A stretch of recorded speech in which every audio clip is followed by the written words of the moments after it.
Chapter 18. Nahri.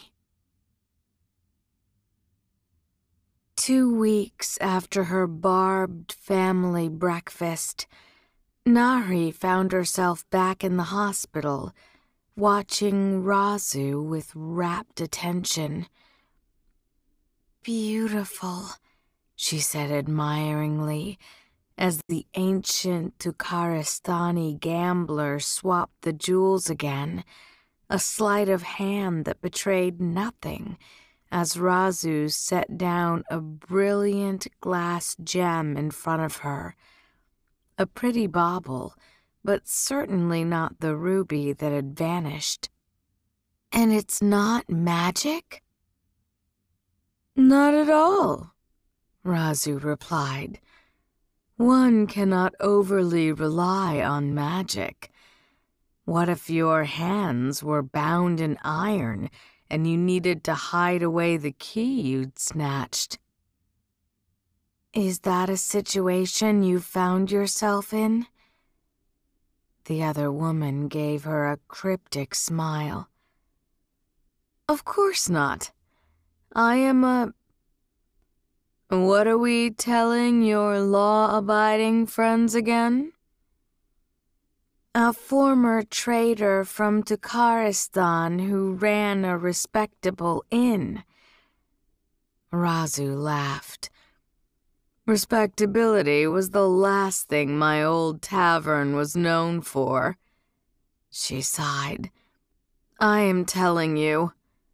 A couple glasses of my soma, and your doctor and prince will be agreeing to your every suggestion." Nahri shook her head. She was fairly certain a single sip of Razu's soma would knock Ali out cold, and Subha would probably think they were poisoning her. "Let's try a more orthodox approach first.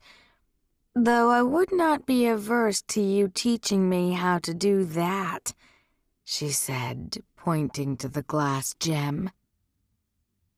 "I am at my Banu Nahida's service," Razu replied, placing the gem in Nahri's palm and adjusting her fingers.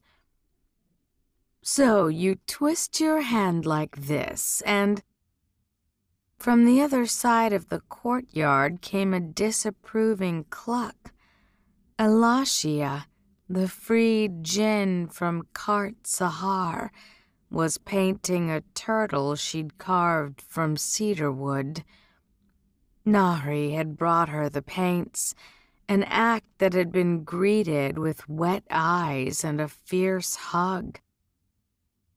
But right now, Alashia was looking at Razu with open disapproval. "What?" Razu asked. "The child wants to learn a skill. Who am I to deny her?" When Alashia turned back around with a sigh, Razu flashed Nahri a conspiratorial smile. "When she is out of sight, I will teach you a spell to give even a rock the appearance of a jewel." But Nahri's gaze was still on the Sahrain woman. "Does she ever speak?" she asked softly, switching to Razu's archaic dialect of Tukharistani. Sadness swept the older djinn's face. "Not often. Sometimes with me, when we are alone. But it took years. She was freed decades ago, but she never speaks of her time in slavery. A companion of mine brought her to my tavern after finding her living on the streets, and she's been with me since. Rustam told me once he believed his grandfather freed her, and that she had been enslaved for nearly 500 years. She is a gentle soul, she added, as Alashia blew on the turtle and then let it go, smiling as it came to life and tottered along the edge of the fountain. I cannot imagine how she survived. Nahri watched her, but it wasn't Alashia she saw in her mind's eye. It was Dara, whose captivity had been 3 times as long as Alashia's. However, Dara had remembered almost nothing of his imprisonment, and the few recollections they'd shared together had been ghastly enough that he'd confessed to being relieved such memories were gone. Nahri hadn't agreed at the time. It seemed appalling to lose such a huge portion of one's life. But maybe there had been a mercy in it she hadn't realized, one of the few Dara had enjoyed. A crashing came from the entrance. I take it your friends are here, Razu said.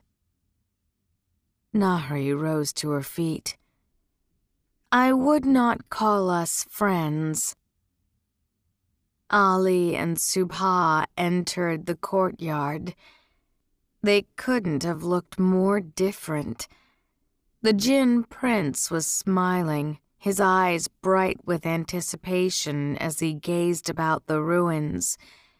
In contrast, apprehension was written in every line of Subha's body, from her pursed lips to her tightly crossed arms. Peace be upon you all, Ali said in greeting, touching his heart as he caught sight of them. He was in plain Gaziri dress today, a white dishdasha that fell to his sandaled feet, and a charcoal-colored turban. His zulfikar and khanjar tucked into a pale green belt. On one shoulder he was carrying a leather bag full of scrolls. And upon you, peace. Nahri turned to Subha, offering a polite bow.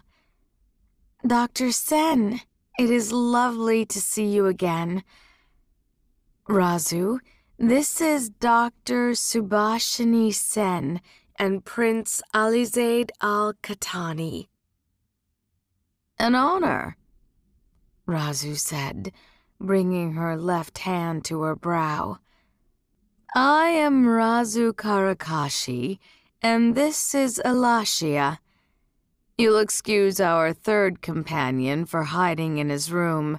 Issa does not do well with guests. Ali made his way forward. Did you see the seals on the door? He asked eagerly. Nahri thought back to the carved pictograms she'd noticed when she first found the hospital. Yes. Why? What are they? The old tribal sigils, Ali explained. They were used before we had a shared written language. The great scholar Grumbates once said, "Can we not have a history lesson right now? Another one?" Subha clarified, in a tone that made Nahri suspect the walk to the hospital in the company of the chatty prince had been a long one.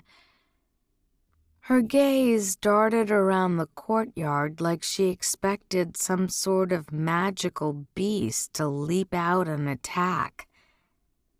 Well, it certainly looks like this place has been abandoned for 14 centuries. Nothing we can't fix. Nahri plastered a grin on her face. She was determined to win over the other healer today. Would you like some refreshments before we take a tour? Tea? I'm fine, Subha replied, her expression displeased. Let's just get this over with. The blunt refusal of her hospitality ruffled something very deep in the Egyptian part of her heart, but Nahri stayed polite. Certainly. Ali stepped in. I tracked down the hospital's old plans and had a Deva architect at the Royal Library go through them with me to draw up notes for us to follow. Nahri was taken aback. That was a good idea. Yes, it is almost as if history lessons are useful. He sniffed, plucking out one of his scrolls and spreading it before them. This was always a courtyard. The architect said there were notes about it containing a garden. Nahri nodded. I'd like to keep it that way. I know my patients in the infirmary enjoy the occasional chance to walk around my gardens now. It lifts their spirits. She glanced at Subha. Does that seem correct to you? The doctor narrowed her eyes. You did see where I worked, yes? Do you imagine us getting some air near the local uncollected trash piles? Nahri flushed. She was itching to find a commonality with this fellow female healer, a physician who, in the brief time Nahri had watched her, seemed to have an abundance of the professional confidence Nahri was still pretending at.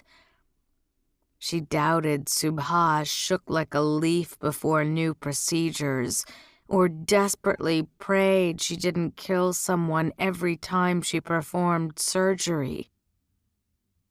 Ali was peering at his notes. According to this, that domed chamber there was used for humoral disorders of air.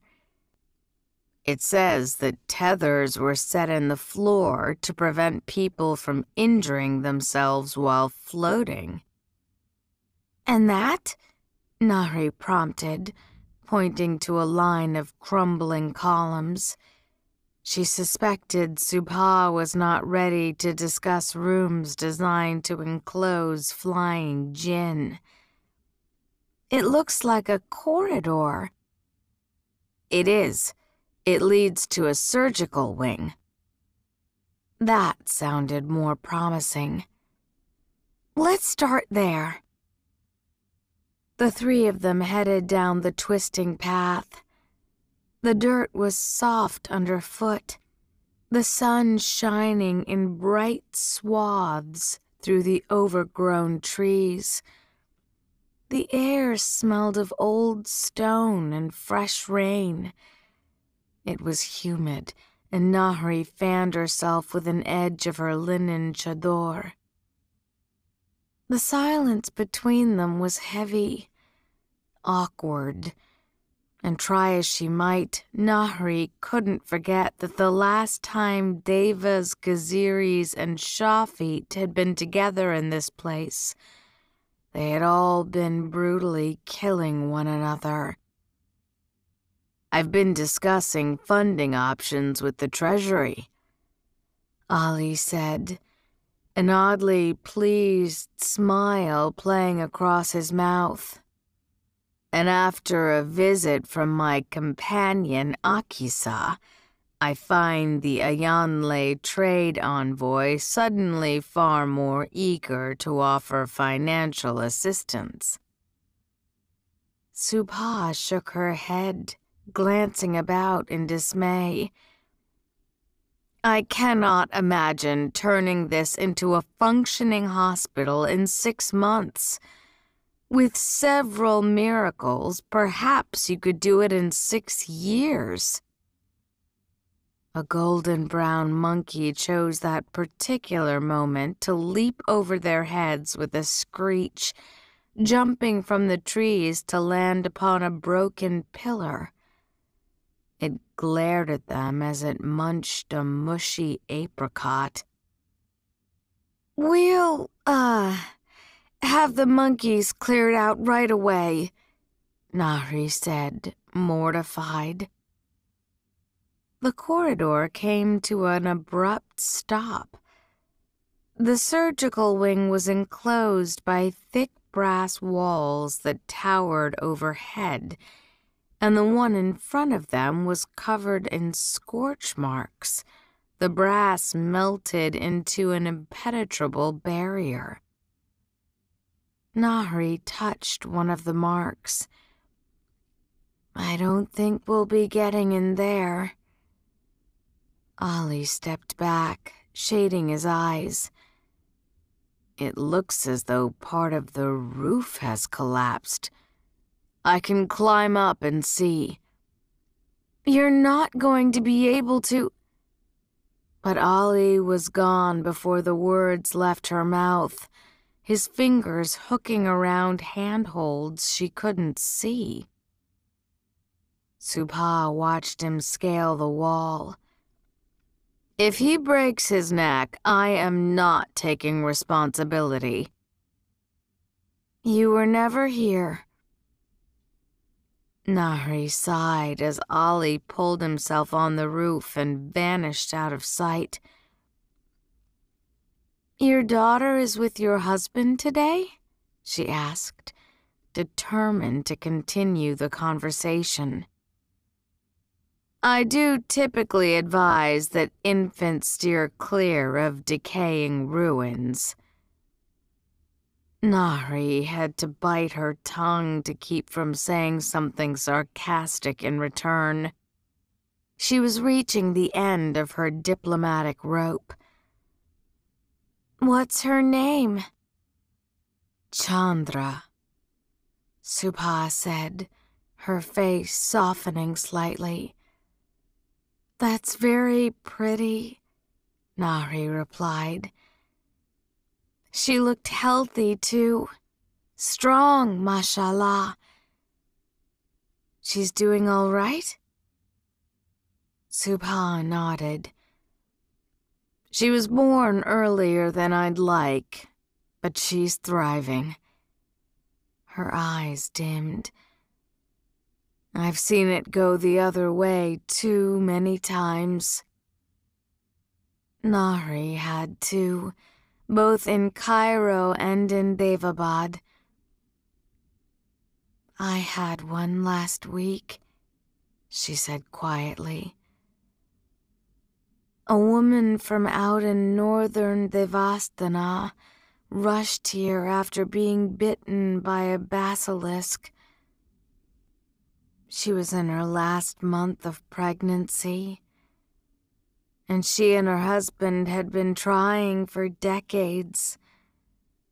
I was able to save her, but the child... A basilisk bite is terribly poisonous, and I had no good way to administer the antidote. He was stillborn." Her throat tightened at the memory. "The parents... I don't think they quite understood." "They never do. Not really. Grief clouds the mind, makes people say terrible things." Nahri paused.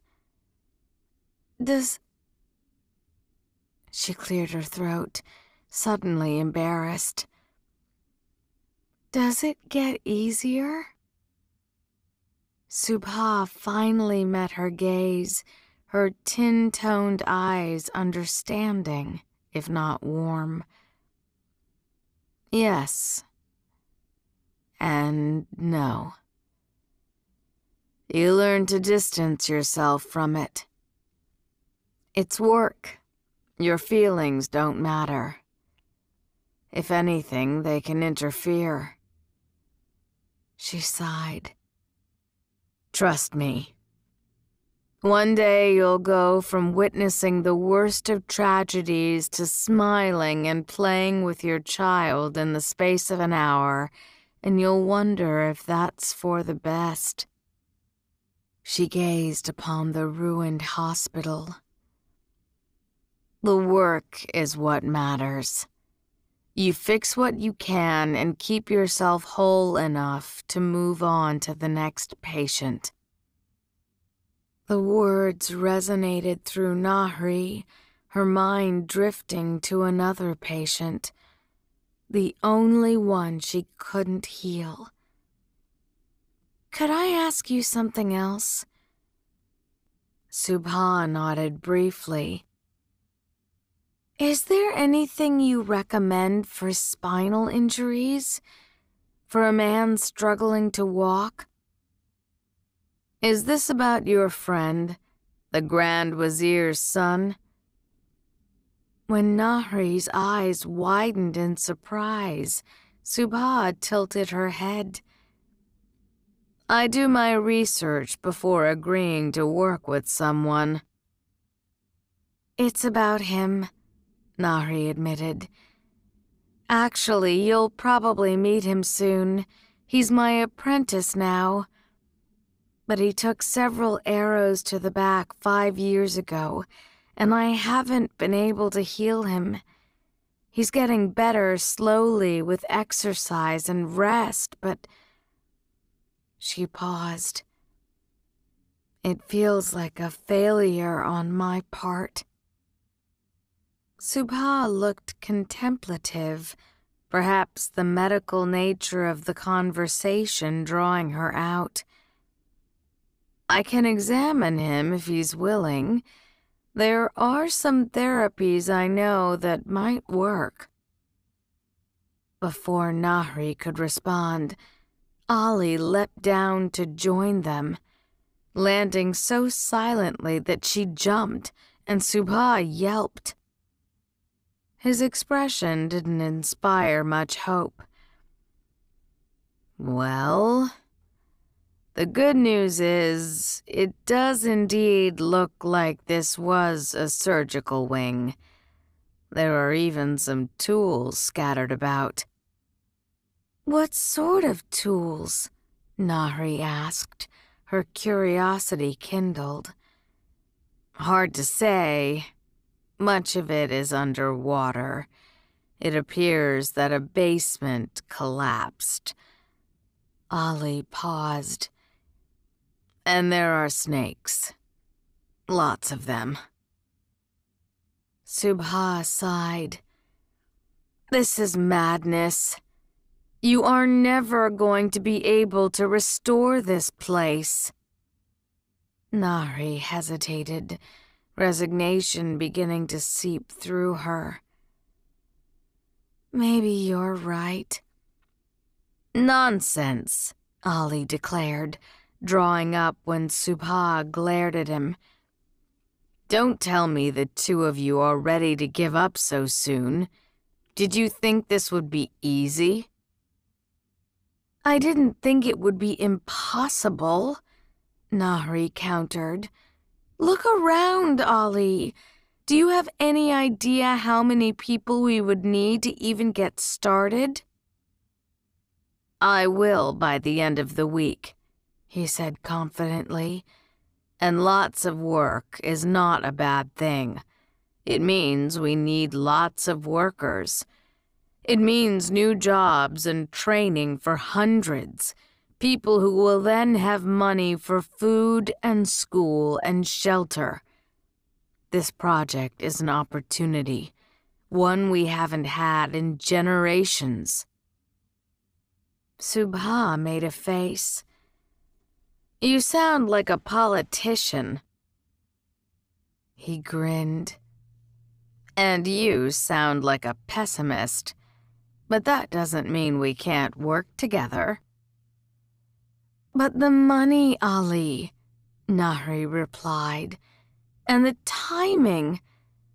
He made a dismissive gesture. I can get the money.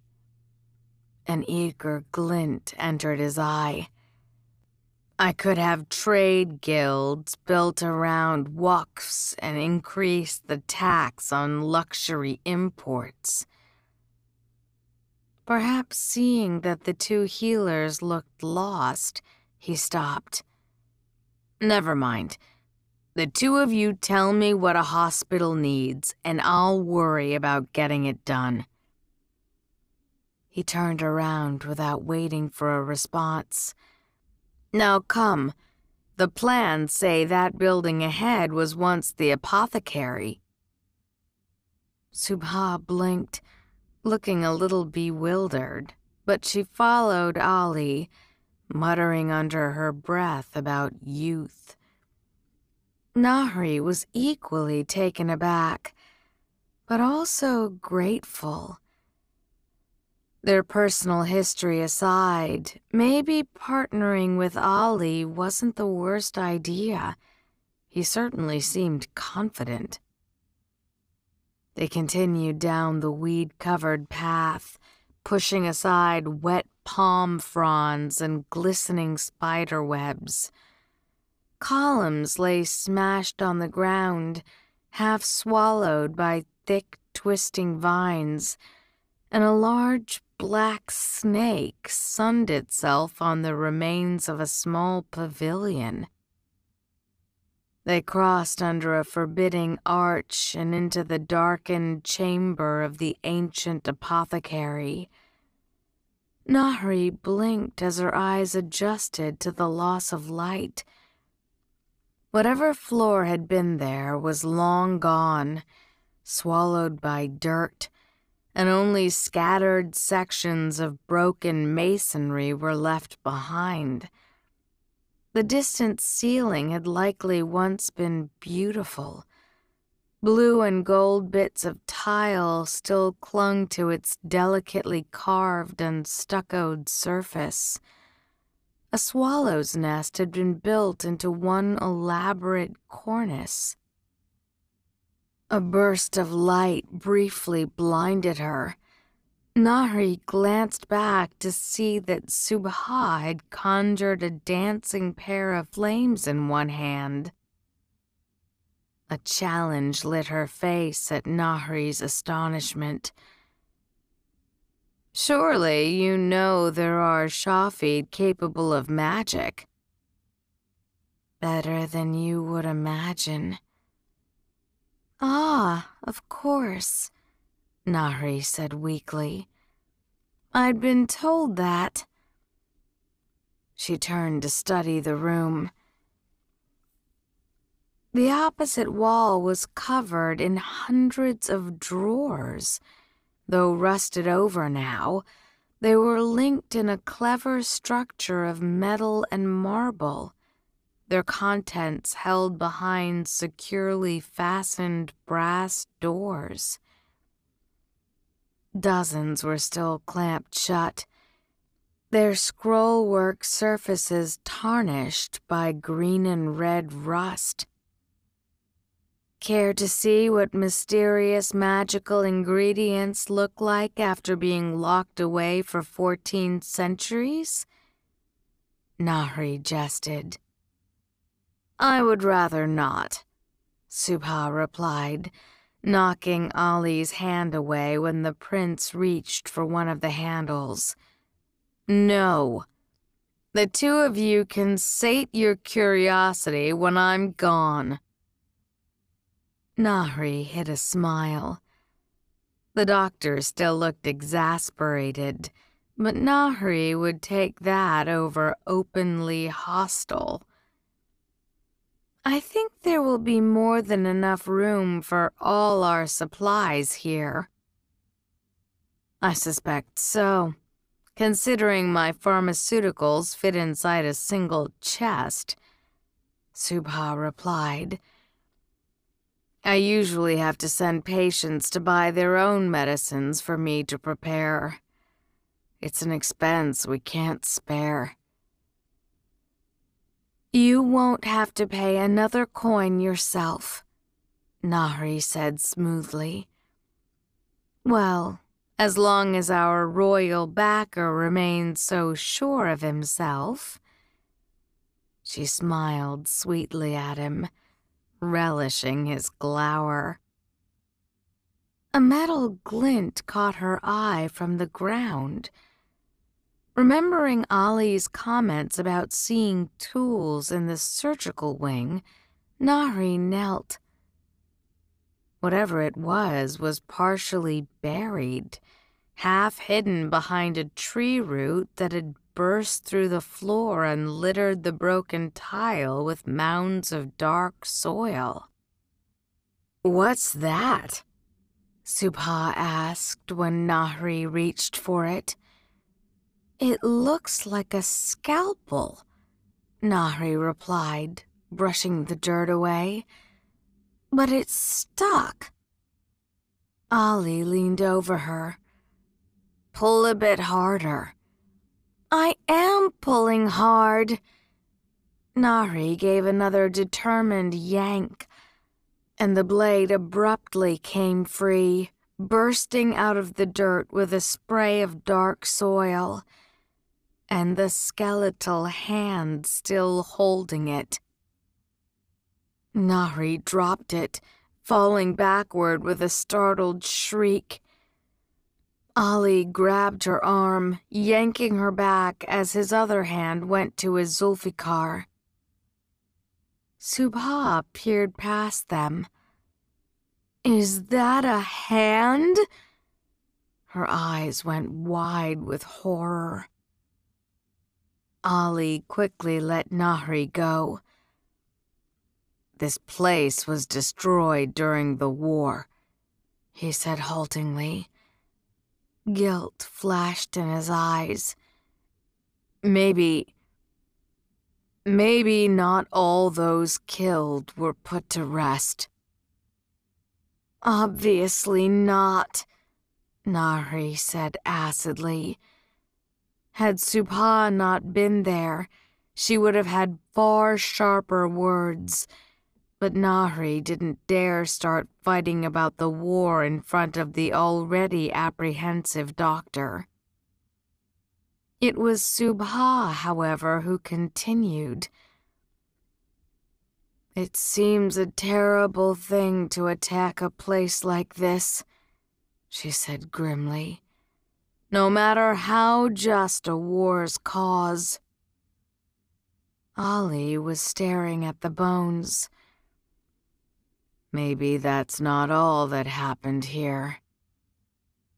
"And what exactly do you think happened here that justified destroying a hospital and slaughtering its healers?" Nahri shot back, infuriated by his response. "I didn't say it was justified," Ollie defended. "Just that there might be more to the story." "I think I've had enough of this particular story," Subha interrupted, looking ill. "Why don't we move on and leave digging in the floors to people who can properly take care of these remains?" Remains.